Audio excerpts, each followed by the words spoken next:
আলু দিয়ে দেশি মুরগির মাংস রান্না করলাম। হ্যালো এভরিওয়ান, আসসালামু আলাইকুম। সবাই কেমন আছেন? আশা করি ভালো আছেন।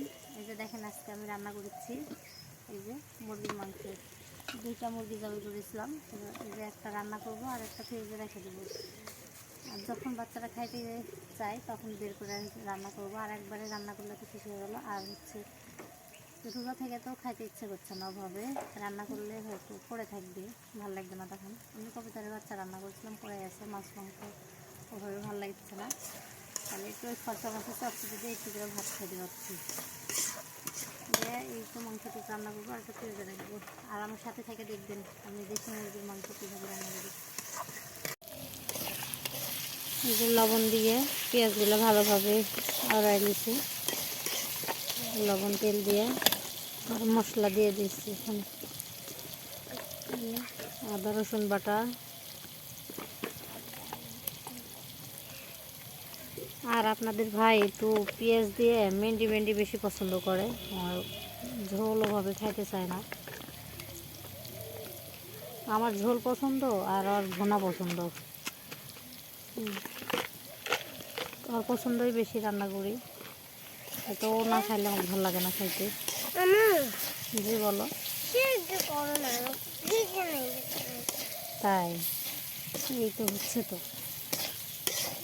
মশলা, তো মশলাগুলো কষাই নিলাম, মাংস দিয়ে দেবো। আজকে বেলা চলে গেল, রান্না করব কখন, রান্না শেষ করবো, ইফতারের সময় হয়ে যাচ্ছে। আমরা ভাত খাই, ইফতার করি, ইফতার করে ভাত খাই। মুরগি পরিষ্কার করতে লেগে দেরি হয়ে গেল।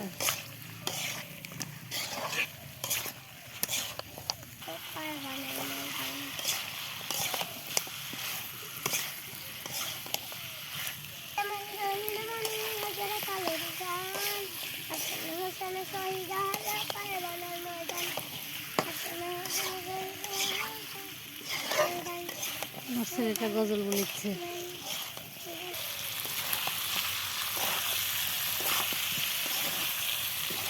এই যে হালকা একটু কষাই নিলাম, এখন আমি আলু দিয়ে দিব। দেখেন কাণ্ড, দেখেন আমার ছেলেটার। আমি তো আলু কাটে ধুয়ে রাখিছি, আবার ছোটো ছোটো করে কি অবস্থা করছে আলুগুলা। ছোটো করলে কেন? আমি এইদিকে দেখেন রান্না করছি, ভিডিও করছে, আর এইদিকে আমার ছেলেটার অবস্থা দেখেন কি করছে। আলুগুলা সব কাজে খালি উড়ো বেড়ো করে আমার ছেলেটা। দাও আবার ধুইতে হবে, হাত কেটে যাবে, দেখি বটি রাখো।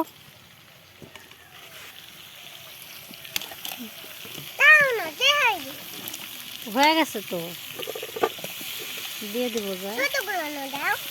দেশি আলু আর এই যে দেশি মুরগির মাংসে আলু দিয়ে রান্না করলে অনেক টেস্ট লাগে। আলু খেতে কে কে পছন্দ করেন মাংস দিয়ে?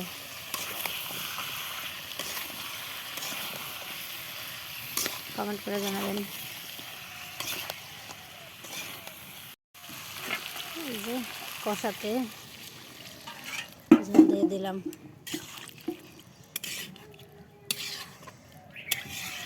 আর আমার ছেলেটা দেশি মুরগি পছন্দ করে বেশি, দেশি মুরগির মাংস।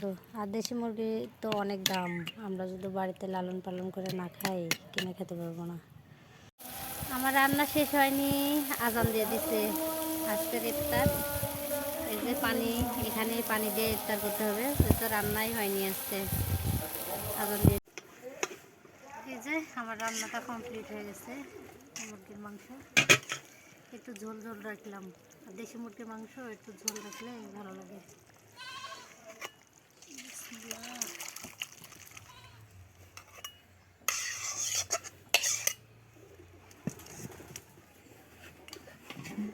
এগুলো হচ্ছে জিরার গুঁড়ে দিয়ে দিলাম।